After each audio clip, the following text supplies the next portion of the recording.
Roki Sasaki isn't a project. He's a bet that the Dodgers are doubling down on.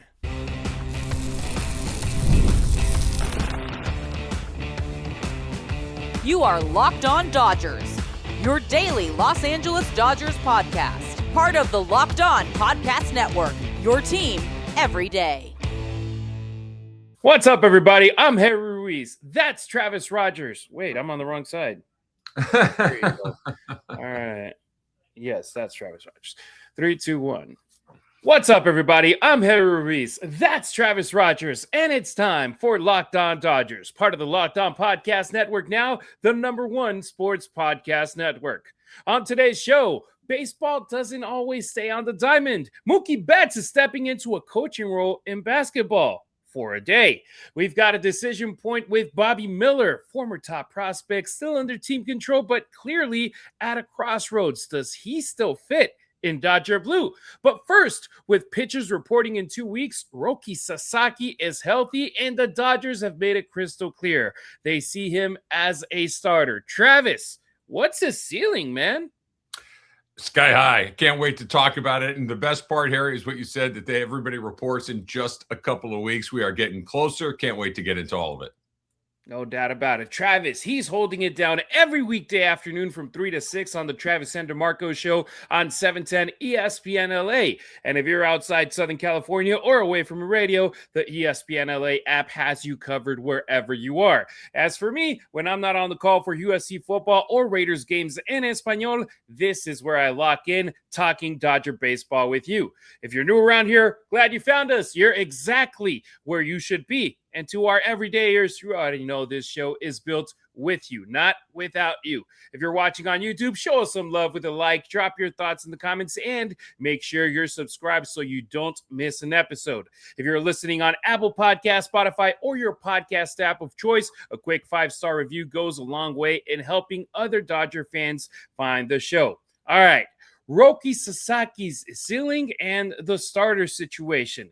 Sasaki, we all remember, he arrived with as much hype as any international pitcher in recent memory. The Dodgers didn't just sign him, they restructured entire international classes to make it happen. We know that they pretty much put their budget for 2 years in international signings just with him because they know that he's that type of rookie, that type of player. And Travis, when you don't have enough years in the KBO and under 25 years old, you got to get to the big leagues as a rookie with a minor league contract. And that right there, that was the steal of the century, because look at Yoshinobu Yamamoto. He got over $300 million, and he got the biggest contract for a pitcher in Major League history without ever throwing a Major League pitch. Then you got Roki Sasaki, and you got him under control for 6 years. You got him with the structured contract for 3 years and then 3 more years of arbitration eligible contract. Man, that was a steal. But in his first season, they start saying the command wasn't there. The velocity dipped. The body looked like it was still adjusting to the grind of a major league season, and then a shoulder injury, and then development was paused. But we saw him as a reliever. We saw him get his mojo back. Where do you see him stand in the future of the Dodgers? Yeah, I think his future is incredibly bright. I like how you said it. The way that I always kind of think about like the difference between Yamamoto and Sasaki when they came over, you got to kind of think of Yamamoto as a free agent signing and Sasaki more as a drafted player that you're going to have in your system for a long time. That Yamamoto could sign for whoever who he wanted to and for however much he wanted to. Sasaki, the rules were a little different, so they have him under team control for a while.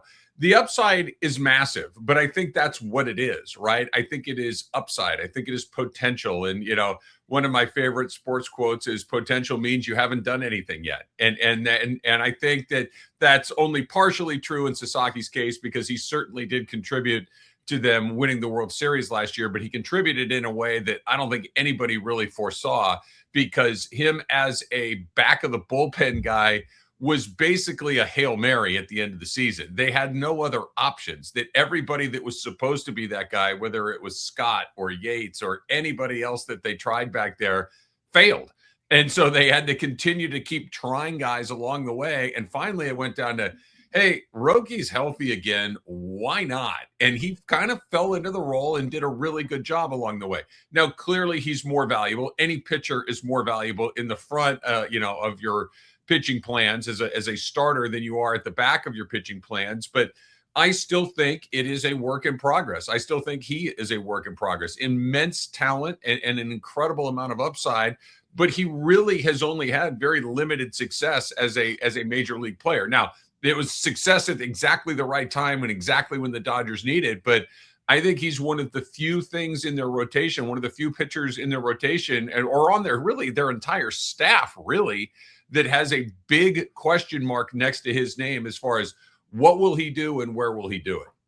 Yeah, and the Dodgers bullpen at that point that you're talking about, Travis, they were being held together with duct tape. And Sasaki, he stepped in and he thrived, making a lot of people saying like, hey, look at those 3 saves. Look at those postseason appearances, that ERA, that dominance. Maybe that's the spot where you want to have him be that guy for the boys in blue. But this team has made it very, very obvious that they look at him as a starter. We actually have a quote from Brandon Gomes, the Dodgers general manager, on the Baseball Isn't Boring podcast. Shout out to them for this quote. And let's hear what Brandon Gomes had to say about Roki Sasaki.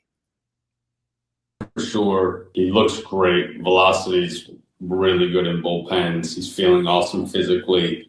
Continuing to work on the cutter and two seam and like rounding out what's already. If he just went fastball split, he could dominate. And as he rounds out the arsenal, it's going to be really challenging for teams as he gets through the third time in the order. I think there's an underappreciation of how hard it is to make the jump. Never mind baseball, like baseball aside, just life. Like there's a lot that gets thrown at you as guys are moving over. We saw it with Yama and the big difference from year 1 to year 2, just from a comfort level. And he was, as accomplished of a pitcher as he possibly can be. So I think have the same expectations for Roki from year 1 to year 2, just be able to really just focus on baseball now. All right, Brandon Gomes gave us a lot to talk about in 1 minute quote right there with the Baseball is Boring podcast. One of the main things, Travis, is you got to add something else to your arsenal. You can't just be a 2-pitch guy and be a starter in the big leagues that is expected to go at least 5 innings to be the pitcher of record. And that's something that Sasaki is working on in this offseason. And I feel that confidence boost that he had towards the end of the 2025 postseason is going to just elevate that confidence to be like, okay, with these 2 I dominated, if I add another one, man, I'm going to be in a Yoshinobu Yamamoto kind of level when I get an opportunity to get a contract extension, and I'll have a couple of rings already in my hand by the time that rolls around. Yeah, I think you're right. I think that adding something to his arsenal is important, and I don't mean to minimize it in any way, but I think what's more important is the last thing that Gomes said, which is his familiarity with the league, his familiarity with what it's going to take to be a major leaguer. I like what he said. Yamamoto came over here as polished and as finished of a product as you're ever going to see. And it took him a minute to kind of figure out what being a major leaguer is. And not from a baseball standpoint, but from a life standpoint and what it means. Japan relative to the United States is geographically very, very small. It's like the size of California, right? Now you're playing in this, you're traveling all the time. You have a very different life. And I think that's something that takes some getting used to. It took him getting used to it, and he'd been around the block a million times. Sasaki hasn't. Sasaki hasn't pitched as much in Japan or as much here.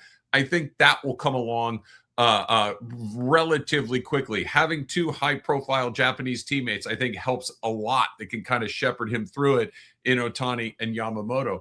But more than anything else, I think it's just getting comfortable in this league. Go back to when we saw him at the beginning of the year. We saw him in Japan, and he was okay, but quite frankly, it wasn't very good. You could tell he was nervous, and understandably so, and he was overthrowing the ball, and he wasn't particularly effective. Now, his stuff is so good that he was still able to get a lot of guys out just because on pure stuff. But you saw when they came back to the U.S., when he pitched at Dodger Stadium, before we got him back at the end of the year, what was the last thing? He was overwhelmed. He had tears in his eyes in the dugout. He was really struggling with the introduction into the American major leagues. He came back and he was far better. Now give him another spring training, give him another opportunity to settle in. I think he's going to be terrific. I think he just needs to learn how to pitch here, how to live here, how to be a pro here, because no one argues the stuff. The stuff is electric. The reason everybody wanted a chance to sign Roki Sasaki was because everybody knows the stuff plays. The thing that's unknown is whether or not the guy will be able to figure it out over here. That's somebody nobody knows until you come over and do it, right? It's just you have to go experience it. I'm optimistic. It looked like the graph was trending in the right direction, but until he is a proven major leaguer, it's always going to be what's going to happen next? Yamamoto, Ohtani, and a bunch of other guys, Senga, and all of these other guys that we've seen, Kikuchi around the league. They all had questions until they don't, and Sasaki still has them, but I think they're going to get answered pretty quickly. Yeah, a lot of players have great abilities coming out of high school, coming out of college, but then the situation comes mentally. Are they able to sustain the grind of a major league season that goes from all the way in February when you report to camp through potentially October, November, if you're with the Los Angeles Dodgers? And he got a taste of it in 2025, where his responsibility wasn't that of putting the team on his shoulders when the season started in October. It ended up being that because the Dodgers needed him to be that rock solid pitcher out of the bullpen. And I feel right here, we saw him develop as a player, because even in the minor leagues, when he was with Oklahoma City, there were highs, there were lows, fortunately more highs than lows, but he was able to get to a point where it was like, okay, let's bring him back up to the big league level and see what he has. And now February 13th, literally in 2 weeks, the Dodgers are going to be reporting he won't be at the World Baseball Classic. He's all in on camp, and that is a major victory for the Dodgers. So just to reiterate what Travis said, I have the same opinion. The ceiling is sky high for Roki Sasaki and for what he can bring for the boys in blue. And hopefully, we know that he has 5 more years of team control, but hopefully year 2, that's one where knowing that he has either that 5 or 6 starter spot in the rotation, he is a big difference maker with this team. Yeah, and I think one of the things that the Dodgers can provide him that almost no one else could, maybe you can make a case there's 1 or 2 other teams, but I don't think it's quite the same, is the opportunity to grow at the major league level without the unbelievable pressure of having to carry a rotation, with having to carry a team. Nobody's asking Roki Sasaki to carry this team. That'll be Yamamoto's job, and Ohtani, and Glasnow, and Snell, and all of the other guys that, dude, you guys carry the water and the weight of this. Let this kid figure it out along the way. And there aren't any other teams that will. Every other team in big, like, you got to be our number 1 guy today. You got to go do it right now today. The Dodgers, like, take your time, bro. We'll figure it out together. And I think that's the best way to do it. Yeah, if he were with the Padres or with the Blue Jays, who were very interested in him, it would be a completely different. He would have been Trey Savage in last year's postseason if he had signed with the Blue Jays. That wasn't the case. So now with the Dodgers, 100% agree. He can be in the background and he can rely on, okay, we got Yamamoto, we got Glasnow, we got Snell, we got Ohtani, we got Sheehan taking the bump every 5-6 days. I'm good with every opportunity that I get. So let us know. What do you think Roki Sasaki's ceiling is? Let us know in the comments here on YouTube, or if you are tuning in on a podcast, check us out on social media and let us know there. Next on Locked On Dodgers, let's talk more pitching, because Bobby Miller is in a crossroads. After his rookie season, he seemed untouchable. Now the Dodgers might be listening. Is there still a role for him in LA, or is a change of scenery inevitable? Tax season. It doesn't have to take over your life. This year, TurboTax is making it easier than ever just to hand things off and move on with your day. How good does that sound? Because with TurboTax Full Service, you can have your taxes done for you by a trusted local expert, start to finish, without the stress or guesswork. Instead of spending hours trying to figure out forms, you can meet with a local TurboTax expert in person or connect online. They handle everything from W-2s to self-employed forms and work to get you every deduction. You can upload your documents, go about your day, and get updates right in the TurboTax app. It is a huge time saver, and it gives you real peace of mind knowing that an expert is handling. So for a limited time, you can have your taxes done by a local TurboTax expert for just $150 all in. If a TurboTax expert didn't file for you last year, just file by February 28th. Take taxes off your plate and get back to your life. Visit turbotax.com/local to book your appointment today.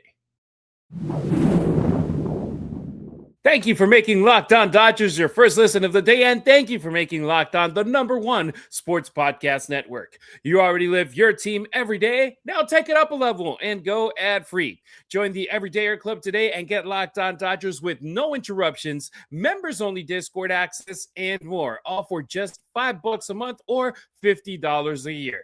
Go to LockedOnDodgers.supercast.com or check the link in the show notes to learn more. Bobby Miller.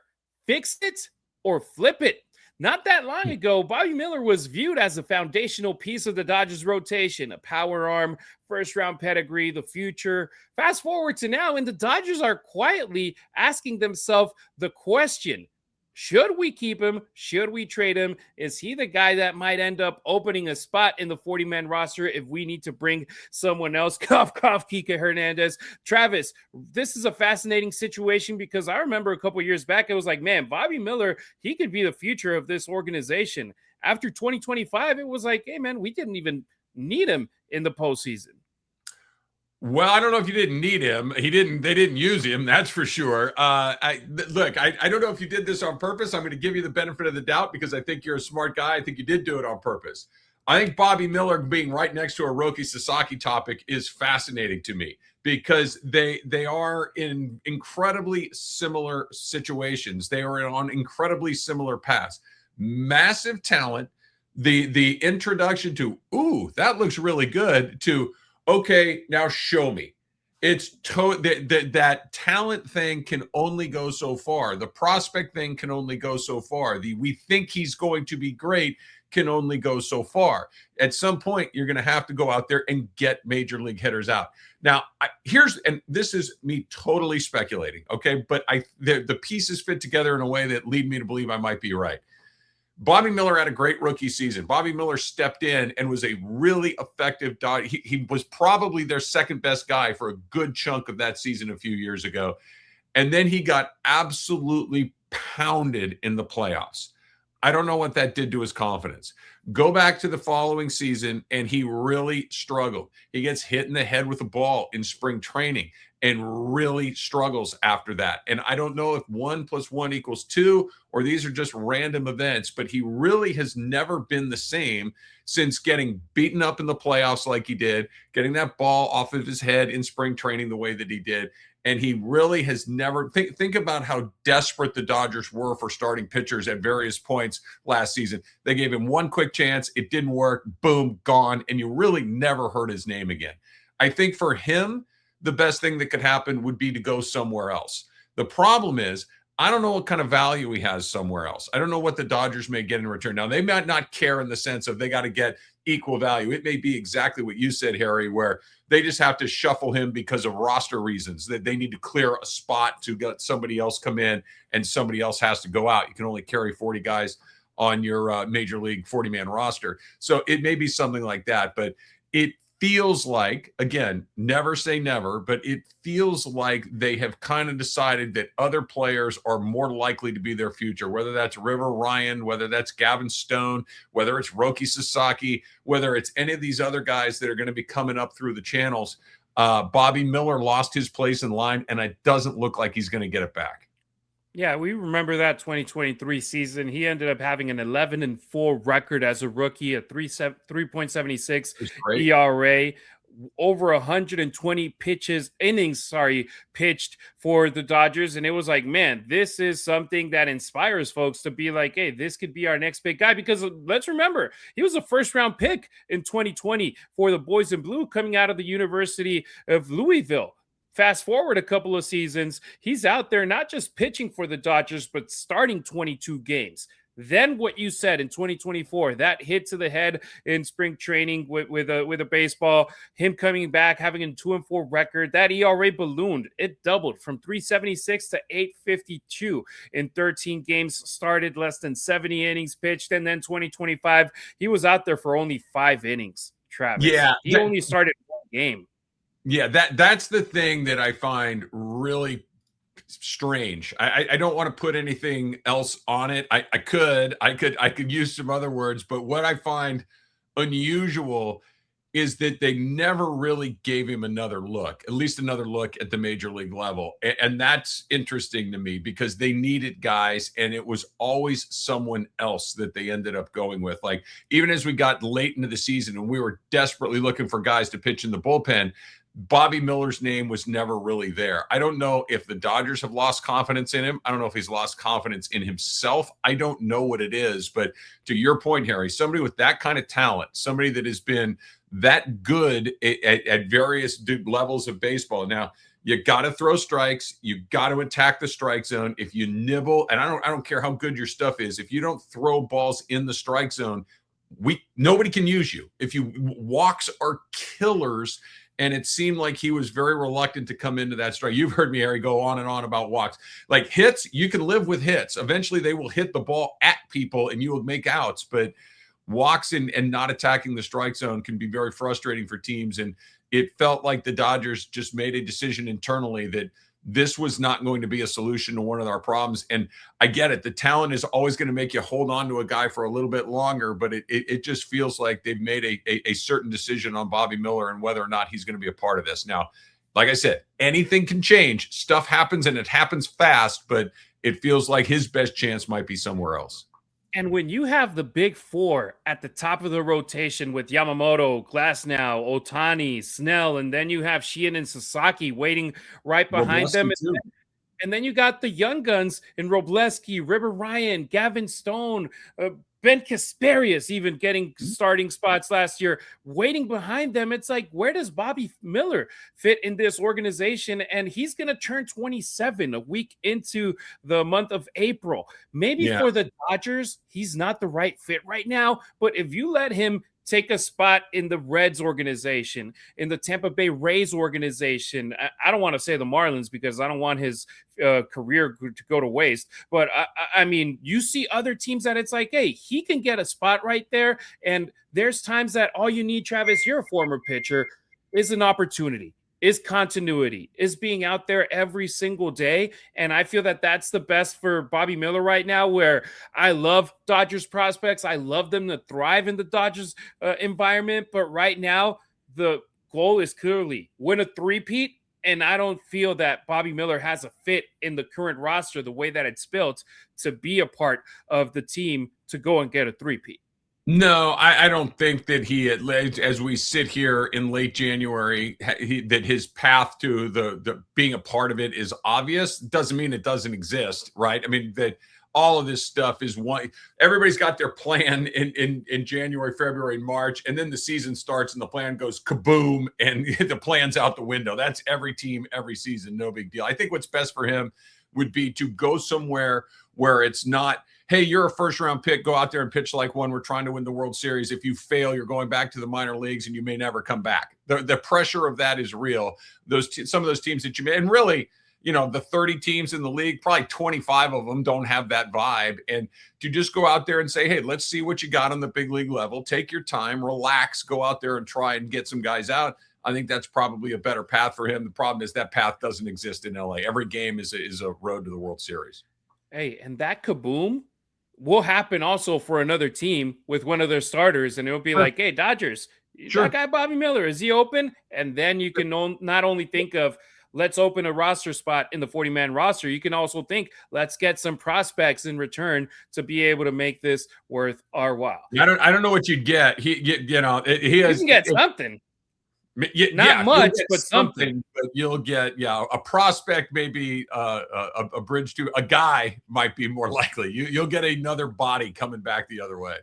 Yeah, it's not like a salary dump because he's still on his rookie deal. So you can get something if a team, like I said, gets an injury in their rotation and they need somebody to eat those innings, and you want a guy that has a ceiling and be like, hey, he could be something in our team in the future. All right, coming up on Locked On Dodgers, only Mookie Betts could make coaching basketball during All-Star Weekend feel completely normal. That's next here on Locked On Dodgers.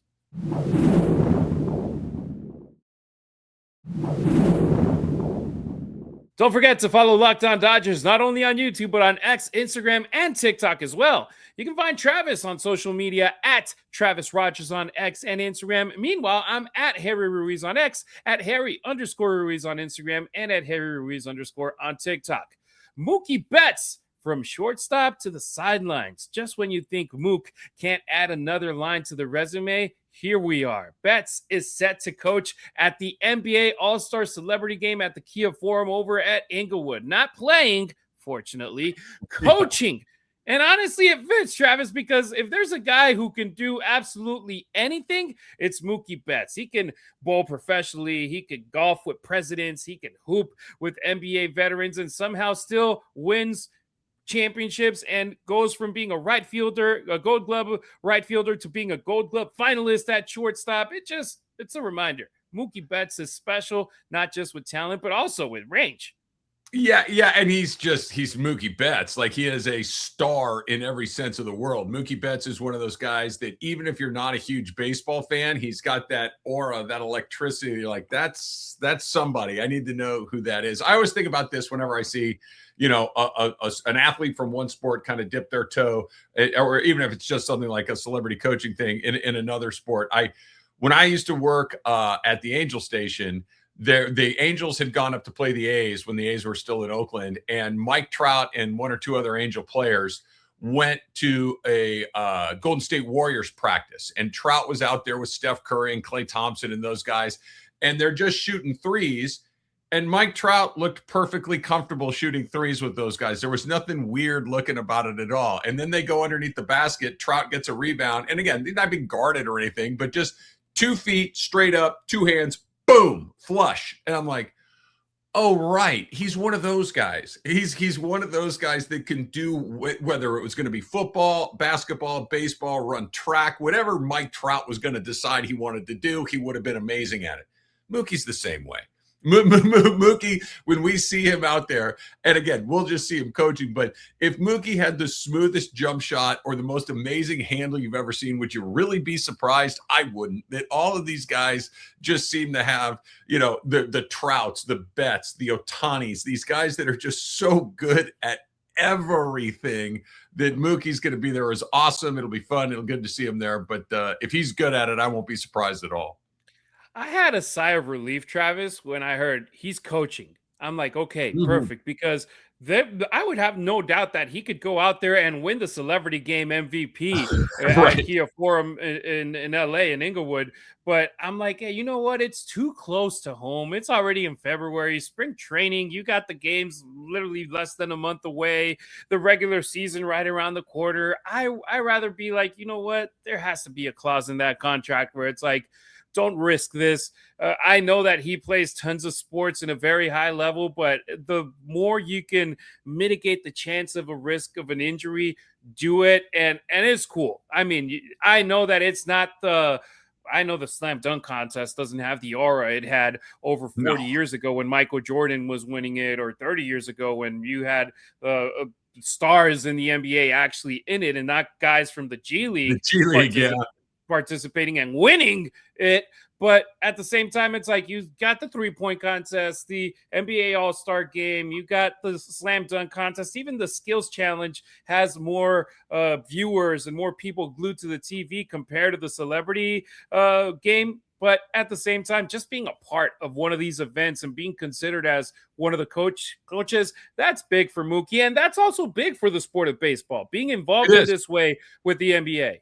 Okay, I'm going to bring this full circle here. This is why baseball can't do the dumbest thing it could possibly do and shut down their sport, because they finally have someone. When was the last time that the NBA would turn and look at baseball for some sort of cool factor, for some sort of, hey, let's get some of the shine from the baseball guys to shine down on the NBA guys. It's been forever since something like that's happening. And now you're pulling real stars. You've got Mookie Betts. You've got Shohei Ohtani. You've got these guys that people actually are aware of and know. And we're going to get into some labor situation where you pull the plug and don't have baseball for a period of time. I hope that everybody comes to their senses and it doesn't go that way, because to your point, seeing Mookie on the sign, it's very cool. He's a major, major star. And just kind of going back to what you said at the beginning, I do think that while spring training is around the corner, nobody wants anybody to get hurt. It goes without saying, but just being able to unplug for a while as Mookie Betts, look, we know what the grind is. We know how hard he works. We know how seriously he takes these things. And the Dodgers have basically played until November for, the last couple of years. And even prior to that, when Mookie's been here, Mookie's won 3 World Series with the Dodgers. He's played late. If he needs some time to go goof around at a celebrity basketball thing, dude, go do it. Go have a good time and enjoy yourself, because the grind starts really, really soon. If he needs a mental break, absolutely. Hey, I prefer him doing this than being on a stream with Aiden Ross and then having the possibility of doing something stupid like Puka Nacua did. And also, how crazy is this? Yes, they're getting the R of Mookie Betts. He's not even the most popular player on his team. That would be Shohei Ohtani. That guy they would put on the slam dunk contest, and just being there, he would win it without even dunking the basketball. All right, that'll do it for today's pod. Thank you so much for making Locked On Dodgers your first listen of the day, and thank you for making Locked On the #1 sports podcast network. We'll be back with more on Monday. We're going to take a day off on Friday because starting Monday, we're going back daily, Monday through Friday, nonstop, because baseball is almost here. If you never miss an episode, the Everyday Air Club is built for you. Get Locked On Dodgers at free, plus members-only Discord access and more. Head to LockedOnDodgers.supercast.com to join the club. For those of you on video, we send you to the first ever 24/7 National Locked On Podcast Network YouTube channel. On audio, make sure you make your second listen Locked On MLB. Travis, we got a lot coming up. We got interviews. We got the offseason pretty much ending with spring training kicking off, World Baseball Classic. It's going to be a very, very fun, rest of the year for us. It never stops. I'm glad it's about to start and that the Dodgers get a chance to go run it all back again. It is good time to be a Dodger fan. That's for sure. No doubt. It always is, but now even more. We appreciate you riding with us. Until next time, keep it real. Keep it Dodger Blue.